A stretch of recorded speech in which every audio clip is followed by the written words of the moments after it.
Saya tidak bisa sedekah dengan duit, sedekah kau dengan tenagamu. Saya tidak bisa sedekah banyak-banyak, sedekah dengan apa? Lihat itu masjid. Oh, sudah kotor anunya. Apa namanya itu? Kudunya. Putih bukan, coklat bukan, hitam bukan, kak diam nih. Ah sudah, bawa masjid satu kudu. Itu sedekah. Oh, masjid antara masjid dengan toilet jauh. Sedekah dengan sandal swallow. Nah curi orang, tidak ada urusan. Itu sedekah. Kita lihat karpet, sudah jelek, sedekah dengan karpet. Insyaallah.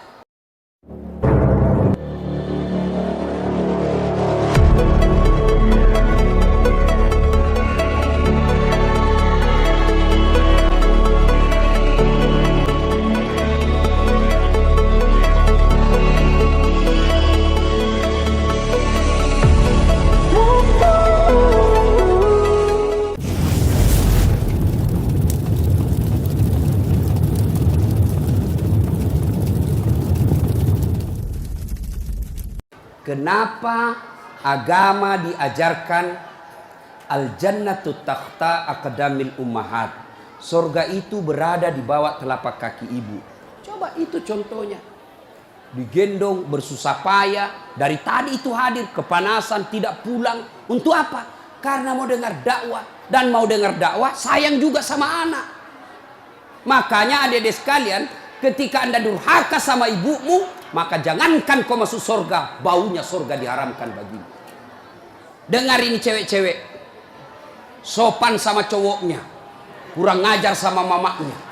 Kalau mamaknya yang kasih tahu, apa sih mama tahu, itu kan dulu.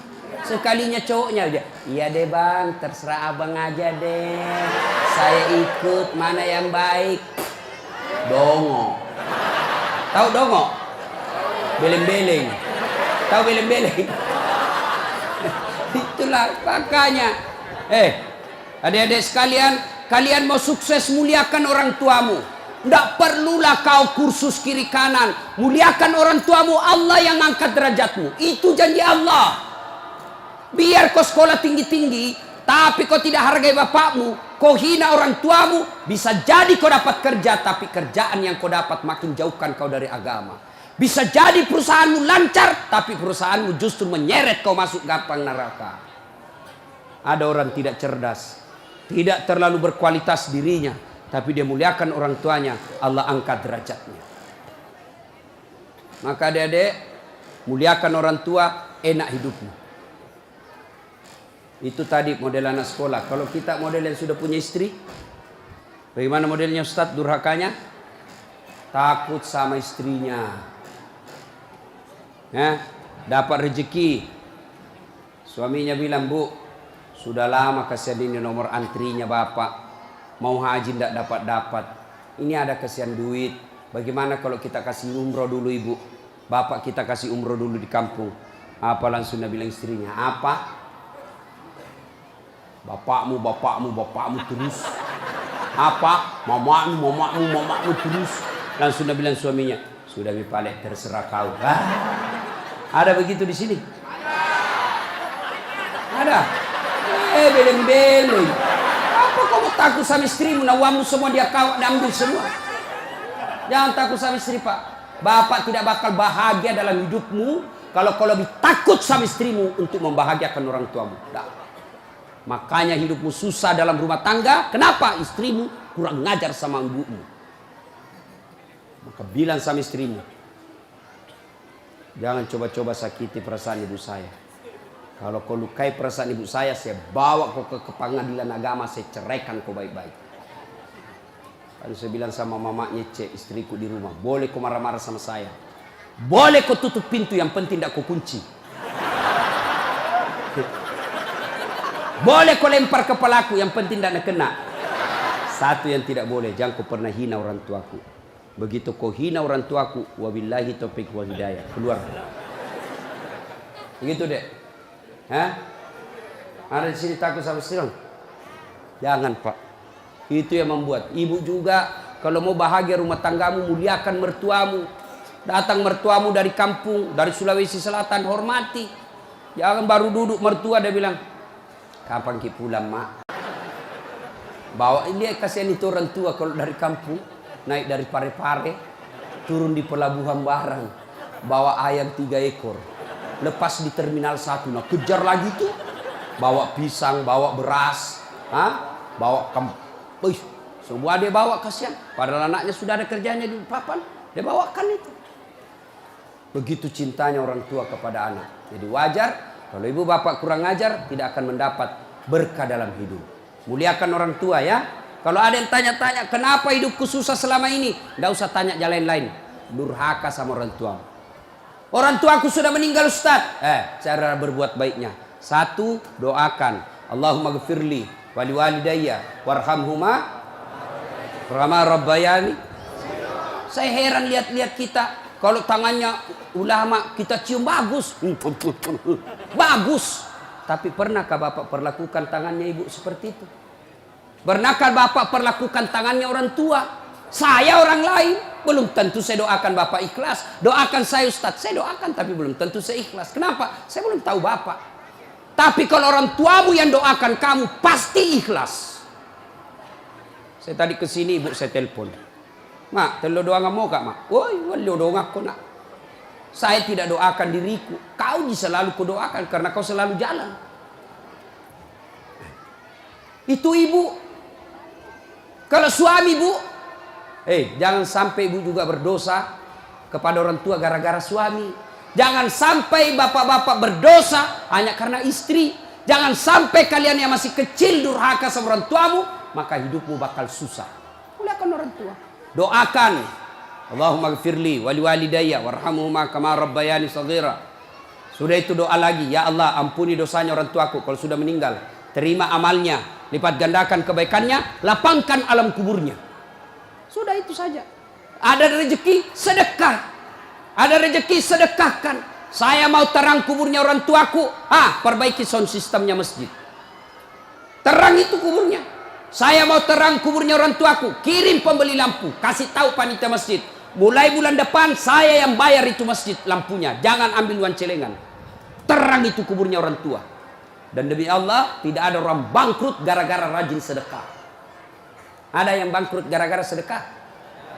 Mana buktinya? Makin sedekah makin kaya. Rahmat Mas'ud. Coba lihat. Orang datang itu, bos, membayar ke bos.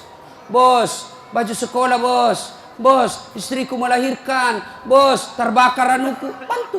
Tapi mana ada yang bangkrut kalau rajin sedekah? Tidak ada pak. Kenapa bapak ibu miskin? Kalau selalu minta-minta.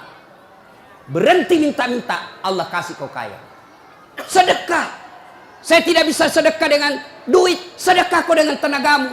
Saya tidak bisa sedekah banyak-banyak. Sedekah dengan apa? Lihat itu masjid. Oh, sudah kotor anunya. Apa namanya itu? Kudungnya. Putih bukan, coklat bukan, hitam bukan. Kak diam nih. Sudah, bawa masjid satu kudung. Itu sedekah. Oh, masjid antara masjid dengan toilet jauh. Sedekah dengan sandal swallow. Nah, curi orang, tidak ada urusan. Itu sedekah. Kita lihat karpet, sudah jelek, sedekah dengan karpet. Insyaallah banyak pahala. Hari Jumat kita kirim air botol gelas ke sana.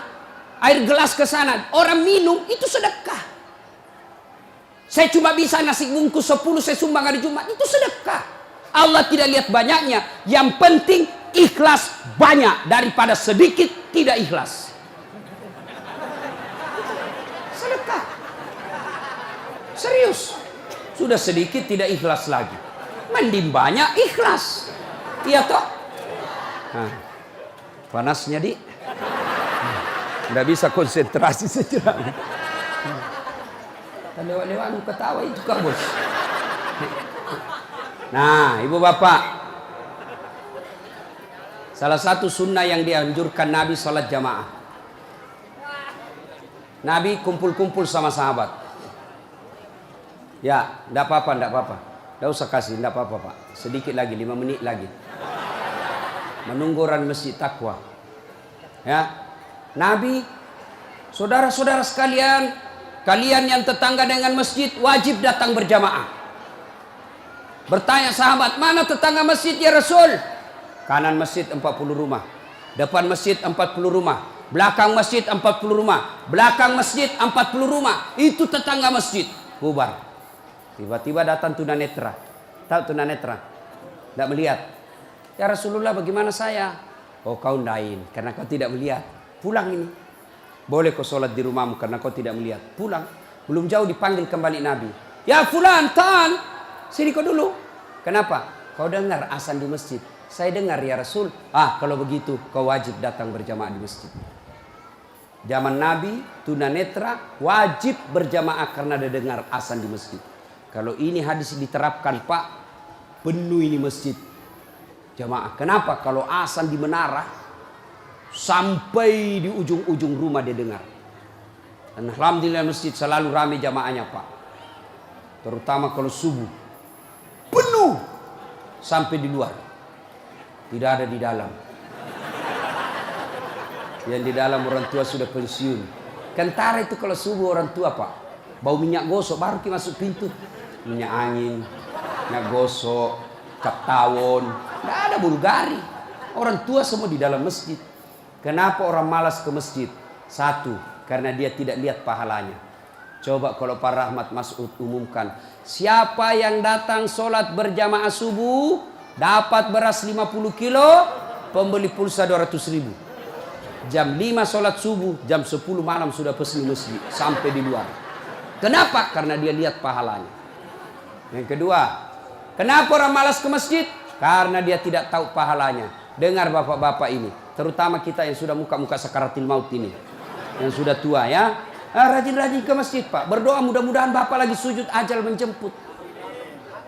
Apa keutamaan berjamaah di masjid? Satu, kalau hujan, basah baju, atau kena debu melengket di badan, ke masjid, bajunya yang basah itu melindungi dia nanti di pada masa. Tahu mantel, Pak? Hujan, kalau hujan pakai payung. Apa tujuan itu payung? Supaya bapak tidak kena air. Supaya ibu tidak kena air kalau pakai baju mantel. Begitulah fungsinya baju yang basah. Ketika bapak ke masjid dan gerimis, basah baju itu bapak yang melindungi bapak agar tidak disentuh api neraka. Sudah. Coba jangan juga salah paham. Teman-teman sudah dengar begini, hujan keras dia buka payungnya. Pergi di jalan, belen-belen namanya itu. Ya. Apalagi keutamaan berjamaah di masjid? Kata Nabi, kalau kau wudhu dulu, lalu kau datang ke masjid, langkah-langkah kakimu adalah jihad fisabilillah. Melangkah kaki kanan, 1 pahala dicatat. Melangkah kaki kiri, gugur dosa kecil. Jadi kalau 300 rumah masjid, dari rumah tak dari masjid, 300 meter kali 2, 600 meter. Berapa langkah kaki itu bapak dapat? Apalagi kalau bapak jalan begini. Berapa langkah kaki itu? Iya toh. Apalagi kalau bapak keliling-keliling dulu ke kampung baru. Sampai di sini selesai orang sholat dong. Apalagi keutamaan berjamaah di masjid. Seluruh materi yang kita lewati, pagar, tembok, dinding, aspal, tumbuhan, semua jadi saksi. Dia akan berkata, ya Allah, jangan kau masukkan dia neraka, masukkan dia surga. Saya saksinya. Tanggal 26 November dia datang berjamaah masjid. Saya yang lihat. Itulah sebabnya kalau kita sholat jamaah, kalau kita datang ke masjid, setiap kita sholat sunnah di masjid, 2 rakaat pindah lagi. 2 rakaat pindah lagi. Supaya apa? Tambah banyak saksinya di akhirat kelak. Itulah sebabnya Nabi menganjurkan, kalau kau ke masjid, lain jalan waktu pergi, lain pula jalan waktu pulang. Ini amalkan, Pak. Amalkan, itu sunnah. Bapak datang masjid dari pintu sana, pulang dari pintu sana. Itu makin banyak saksi di akhirat. Yang keempat, lipat 27 kali. Artinya, sekali bapak sholat di masjid, 27 kali sholat di rumah baru sama pahalanya. Apalagi, kalau di masjid ada disebut doa bersama. Mungkin di rumah bapak susah sholat. Mungkin di rumah banyak godaan. Mungkin di rumah ibu bingung. Ini saya sudah tahiyat atau belum? Ini sudah 2 atau 3? Ini apa? Kalau di masjid aman. Tidak ada kecemasan seperti itu. Nah, itu datang ke masjid. Yang berikutnya, yang membuat orang malas ke masjid. Tadi, yang ketiga, manajemen masjid tidak bagus. Mana manajemen masjid yang tidak bagus? Selalu disimpan saldo kas. Jangan simpan saldo, Pak. Dengar ini panitia masjid. Bapak kalau simpan saldo kas di masjid, bapak yang tanggung dosanya, tidak jalan amalnya orang. Saldo kas 80 juta. Jangan simpan. Cari orang yang susah, yang rajin berjamaah. Ada utangnya di bank, bayarkan supaya dia lepas dari kredit. Boleh itu. Baru dia suruh cicil ke masjid. Kalau dia di bank berbunga, makin susah hidupnya. Boleh. Saldo kas 80 juta, kita mau kencing tidak ada air. Kerannya rusak-rusak, simpak, jangan. Berhenti jadi panitia kalau bapak tidak bisa urus masjid. Yang sudah tua mundurlah, kasih anak muda. Ini masjid bukan perusahaan punya. Begitukah di sini? Hah? Jangan marah Pak, siapa suruh kau panggil Kak? Semau kok. Demi Allah Pak, bapak tanggung kalau amalnya orang tidak jalan. Bapak coba kalau itu uang cuma 100.000, tapi diberikan keran, maka selama keran itu berputar, selama itu orang yang punya uang dapat pahala. Tapi kalau dia cuma di bank disimpan, tidak jalan amalnya. Belikan dispenser, belikan kopi, tidak apa-apa, boleh. Jangan ditulis di masjid, dilarang tidur. Siapa yang larang tidur di masjid? Tidak ada dalilnya. Ayo, Bapak pernah ke tanah suci di Madinah, pernah ke Mekah, ada tidak ditulis dilarang tidur? Tidak Pak. Barangkali ada orang tidak bisa tidur di rumahnya, dia datang ke masjid supaya bisa tidur. Itu memang boleh. Yang tidak boleh ngiler. Maka kalau kau mau tidur di masjid, bawa kau bantal. Kalau tidak bisa kau gelisah kau di rumahmu, bertengkar kau sama istrimu, istrimu ngomel terus. Maka dia bilang, jangan kau pulang, merdeka. Bodoh itu istri sekarang kalau Nabi bilang sama istrinya, jangan kau pulang. Oh gembirai. Langsung Nabi bilang pacarnya, sini kau sayang, di rumahku kau tidur, kulayani kau dengan baik. Sudah. Jangan ditulis, jangan bawa anak-anak berisik. Bersyukur kalau masih ada anak-anak berisik di masjid. Kalau tidak ada anak-anak berisik di masjid, maka tidak ada lagi nanti yang mau datang di masjid. Kalian juga orang tua, kalau anakmu mau ke masjid, belikan songkok dan baju baru. Anaknya mau pergi, Pak, mau pergi masjid, belikan nggak songkok? Apa dia bilang? Itu nak, songkok na nenek nu kau pakai. Anaknya nomor 7, songkok na nenek na nomor 10. Tak buas si songkok nama buas si. Berteriak ni temannya, Pak Doja. Tidak mau ya anak tak pergi masjid. Hei. Ini masjid ini, sound systemnya tidak bagus. Kasih bagus. Ini saya kasih tahu Ki, tanya itu ahli tentang AC. Itu kalau ada AC besar begini, 2, dingin mini masjid. Tambah lagi itu. Tapi apa yang kasih panas? Karena Bapak pakai kipas. Itu kipas dengan AC, ibarat air dengan minyak. Tidak bisa dia menyatu. Kenapa? Itu AC ruangan harus tertutup. Kalau kipas tidak boleh tertutup. Kalau tertutup itu kipas, maka makin panas orang di dalam. Kenapa? Karena itu kipas perlu sirkulasi udara, perlu angin keluar masuk. Kalau tidak keluar masuk angin, maka angin yang ada itu saja nak putar terus, airnya jadi panas. Apalagi kalau ada yang bau keteknya di dalam. Pedek masesano, kege mak badaram mangi, mak bau lasuna mansedinya. Itu mi pentingnya anak muda jadi pengurus masjid. Karena kalian kalau sudah tua tidak ada lu tahu. Kau juga anak muda, muliakan orang tua. Tempatkan di mana itu orang tua, tempatkan sebagai penasehat masjid. Jangan masjid dikira dia punya. Ini lembaga umat yang punya. Kasih karpet yang bagus. Ada saldo kas, jangan simpan Pak, Bapak berdosa. Tidak jalan amalnya orang. Apalagi membuat orang malas ke masjid. Apa? Kadang-kala apa? Sound sistemnya jelek. Begitu kita takbir Allahu Akbar, langsung story.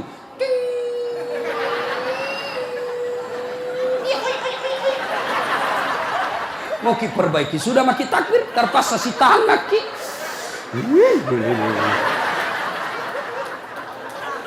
Apalagi membuat orang malas ke masjid. Apa? Kadang-kala muadzin. Jengkel orang dengar muadzin. Orang tua, sudah tua. Ndak mau tom mengalah, mundur na wasangiko. Ayah.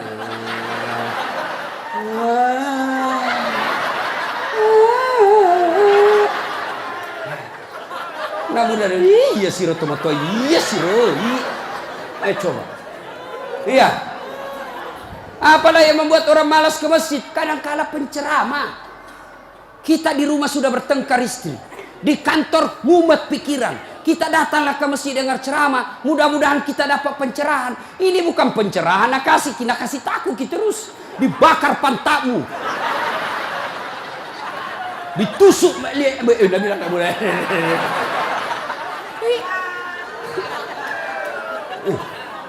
Iya, apalagi yang kasih malas orang ke masjid. Kadang-kala apa? Imam. Ada juga imam suka sekali baca panjang.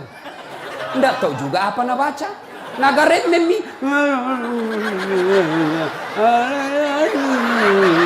Dolin. Al-Fatihah paling nak baca.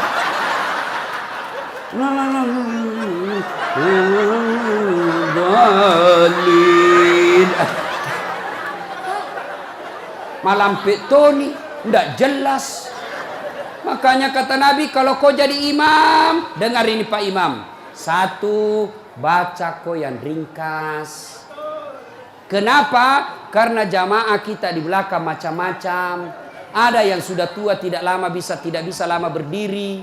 Ada anak muda yang baru datang, tidak senang yang lama-lama. Pulang di masjid, enak sembahyang di masjid. Ampun Ma Ustaz. Kenapa dia bilang itu masjid aliran sesat? Kenapa aliran sesat? Tadi sembahyang subuh 3 rakaat. Bukan 3 rakaat, sujud tilawah nama itu dong.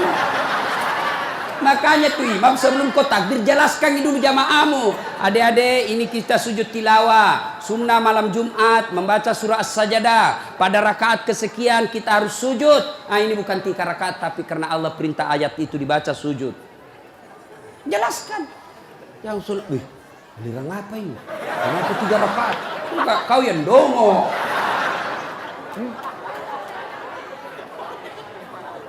Tidak bisa orang lama-lama di belakang Pak. Mungkin ada orang mati yang ya karena dia tobat usia senja. Tidak bisa lama kasih berdiri. Batena musessa. Nah kan naik lagi kepalanya. Belum bisa selesai. Nah ulah, malampir jatuh lagi, naik udah lagi. Ada barangkali di dalam jamaah Satpol PP yang pakai sepatu baru. Lama ku baca, nah lupa simpan baik-baik sepatunya. Pasti dia hilang di sepatu. Bapak Imam sesat. Maka pasti dia tidak khusyuk. Ada barangkali juga ibu-ibu yang sekali kentut sudah makan pete.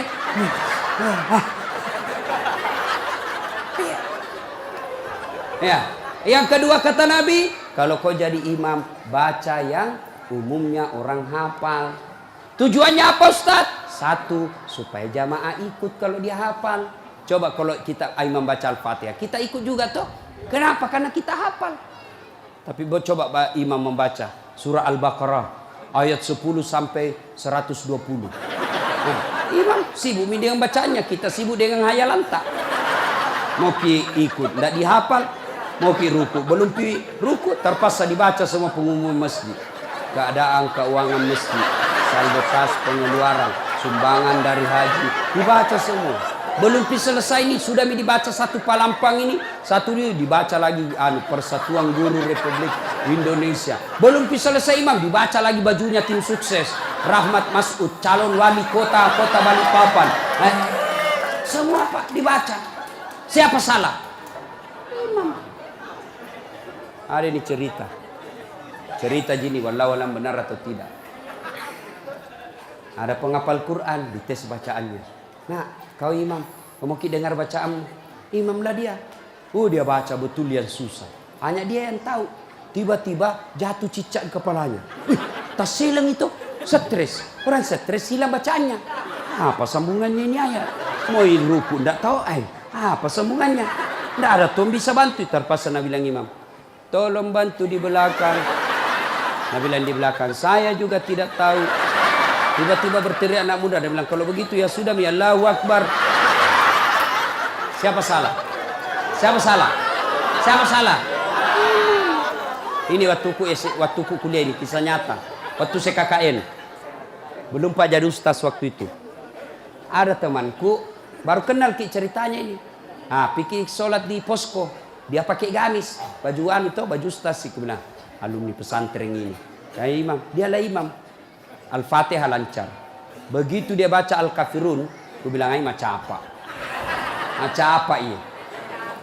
Wala antum abiduna ma'abud, wala ana abidum ma'abattum, wala antum abiduna ma'abud, wala ana abidum wala antum abid, wala ana.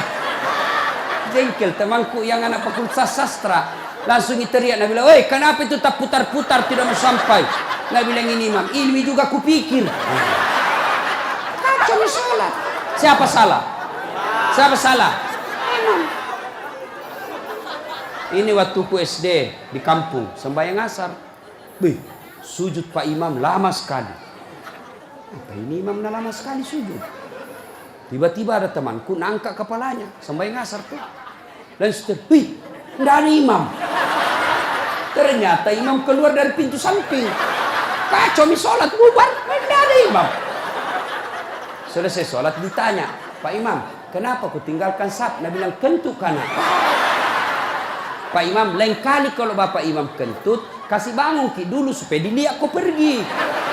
Nabi bilang, "Ku sengaja nak, karena malu kau lihat." Kacau sholat. Siapa salah? Siapa salah? Imam. Makanya agama mengajarkan dalam fikih sholat jamaah, hati-hati milih imam. Makmum siapa saja boleh jadi makmum. Mulai orang gila sampai orang sadar boleh jadi makmum. Mulai orang dewasa sampai belum balik boleh jadi makmum. Mulai orang cerdas sampai orang blow on boleh jadi makmum. Imam tidak boleh. Hati-hati. Kenapa? Salah imam, kacau sapi. Maka hati-hati. Kalau salah imam, bubar jamaah. 2020 yang akan datang, Balikpapan akan milih imam. Wali kota. Kalau kau salah milih wali kota, sengsara hidupmu. Mengerti maksudku? Mengerti itu? Siapa yang panggil kak? Hah? Ada juga calon wali kota, datangkan artis. Tahu pernah mama ustaz. Kalau artis nak datangkan kibu, terancam kibu. Datang itu artis, kelihatan dadanya, kelihatan pahanya. Nah goyang di depannya suami tak. Enggak juga nak kasih lihat kipahanya pak, nak kasih lihat saja. Dia tu nak pakai teni-teni kipak. Enggak nak kasih pegang, dikasih lihat saja. Cancing-cing. Ada itu Pak Haji menontonnya. Coba kalau ustaz nih, kita dah tahu ini salat jamaah. Itu enaknya kalau calon pemimpin kita yang juga calon pemimpin dekat dengan ulama. Jangan kau musuhi ulama. Yang penting jangan jadi manusia jarum apa itu? Jisamsu. Tahu jisamsu?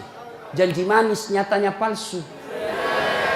Insya Allah para rahmat tidak begitu. Perlu ini perlu. Dia tanya, "Ustaz bagaimana kalau perempuan?" Boleh ibu perempuan ke masjid, tapi tidak dianjurkan. Tapi kalau mau ke masjid, jangan dilarang kata Nabi. Kenapa perempuan dulu tidak dianjurkan ke masjid? Karena dulu tidak aman. Kalau pergi sendiri diculik dan diperkosa dulu. Sekarang di Manggar aman. Siapa mau culik apalagi kalau ibu sudah 60 tahun. Siapa mau culik bu, bikin susah. Ada remaja. Ini ustadz yang ceramah. Tidak pernah saya pondok pak. Tidak pernah saya sekolah pondok. SD sekolah umum, SMP sekolah umum, SMA sekolah umum, sarjana sekolah umum, S2 sekolah umum, S3 sekolah umum. Di mana saya belajar agama? Datang ke masjid. Saya kalau Ramadan dulu zaman SMP dan SMA, saya sudah bermalam di masjid. Waktu itu belum saya tahu apa itu itikaf. Tapi ternyata itulah itikaf, tinggal di masjid. Apa kerjaku? Kalau sudah jam 2 teriaklah saya di masjid. Sahur, sahur, sahur. Kalau ada lebih kue bawa sedikit ke masjid. Kita mau juga buka puasa, mau makan sahur di sini. Cuma ada dulu imam di kampungku aneh-aneh pak. Berteriak ini bilang, "Jangan pak, jangan pak." Orang kaget semua. Siapa yang pukul Pak Doja? Oh lari semua orang ke masjid. "Jangan pak." ternyata jam 4. Kacau orang. Sudah itu ditegur, jangan bilang jangan Pak. Karena Pak Doja tidak tahu. Nah bilang lagi, sahur. Sudah jam 3 lewat 60 menit. Ih, cocok tahu jangan Pak. Ayo, ibu bapak, saudara-saudara sekalian. Kita juga jamaah, ada aturannya. Sudah ya? Nah, karena sudah waktu, dari tadi saya tunggu, alhamdulillah. Kalau masih mau dengar ceramah, kita pergi rame-rame ke Masjid Taqwa. Kan tidak dibayar gitu. Nah, kita sama-sama lah ke sana. Ini saja tausiah kita, mudah-mudahan ada manfaat.